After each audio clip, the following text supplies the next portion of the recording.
Insoniyat har doim tabiatni va mantiqni bo'ysundirishga urinib kelgan.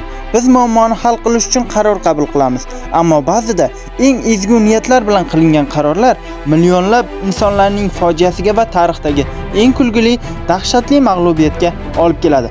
Bugun Faktobiyada inson aqli o'z tuzog'iga tushgan, yaxshilik qilaman deb o'z oyog'iga bolta urgan 4 ta eng mashhur va shafqatsiz teskari effekt voqeasini eshitasiz. Tayyor bo'ling, bular ertaga emas, bu tarixdagi real haqiqatlar. Birinchi bob. Chumchuqlar qasosi, Xitoy, 1958-yil. Tasavvur qiling, 1958-yil. Xitoy rahbari Mao Zedong mamlakatni ocharchilikdan qutqarish uchun g'aroyib buyruq beradi. Aybdor kim edi? Aybdor chumchuqlar edi. Hukumatning hisob-kitobiga ko'ra, har bir chumchuq yiliga bir necha kilogramm g'alla yeydi. Yechim oddiy, barcha chumchuqlarni yo'q qilish kerak edi. Butun xalq ko'chaga chiqdi. Odamlar chumchuqlarni yerga qo'na olmasligi uchun kun-o'tun nog'ora va metal qozonlarni chalishdi. Charchagan millionlab qushlar osmondan gumburlab yerga qulardi. Bor yo'g'i bir necha oy ichida 1 milliardga yaqin chumchuqlar qirilib tashlandi. G'alaba, g'alaba deb insonlar baqirishdi. Yo'q, bu halokatning aslida boshlanishi edi. Chumchuqlar yo'qolgach, ularning asosiy ozuqasi bo'lgan chigirtkalar va ziyonkor qurtlar cheksiz ko'payib ketdi. Ular nafaqat g'allani, balki daraxt barglarigacha yeb bitirdi. Natijada Xitoyda tarixdagi eng buyuk ocharchilik boshlandi. 20 milliondan ortiq inson halok bo'ldi. Yakunda Xitoy o'zining xatosini tan olib, Sovet ittifoqidan poyezdlarda qaytadan chumchuq import qilishga majbur bo'ldi. Ikkinchi bob.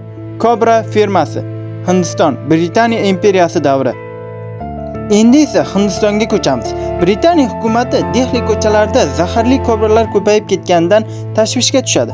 Hukumat rahbarlari o'ta aqlli plan tuzishadi.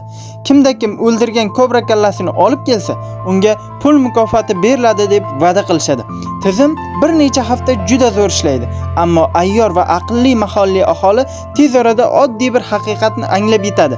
Nega biz ilonni o'ldirishimiz kerak?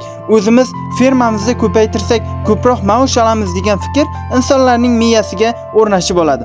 Odamlar uylarida maxfiy kobra fermalarini tashkil qilishadi va davlatdan millionlab rupiy pul shilishdi. Hukumat buni payqab qolgach, mukofot berishni darhol to'xtatdi.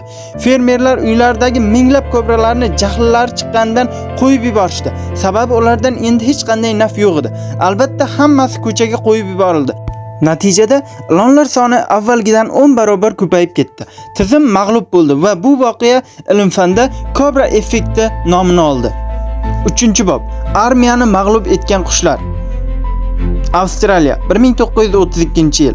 1932-yil Avstraliya Birinchi jahon urushidan qaytgan fermerlar yerlariga ulkan, bo'yi 2 metr keladigan 20 mingta emu qushi yopirildi. Ular barcha bug'doyzorlarni yakson qilishda davom etdi. Avstraliya mudofaa vaziri nima qildi? U rasman emu qushlariga qarshi urush e'lon qildi. Mayor Meredith boshchiligida armiya og'ir Lewis pulemyoti va 10 mingta patron bilan jang maydoniga chiqdi. Lekin harbiylar bitta narsani hisobga olishmagandi. Emu qushlari favqulodda harakatli va taktik komandaga ega edi. Askarlar pulemyotdan o'q uzishi bilan qushlar kichik guruhlarga bo'linib, turli tomonga qochib ketdi. Bir necha haftalar shafqatsiz jangdan so'ng armiya bor yo'g'i bir necha yuzta qushni o'ldira oldi. Qolgan minglab patronlar havoga uchdi.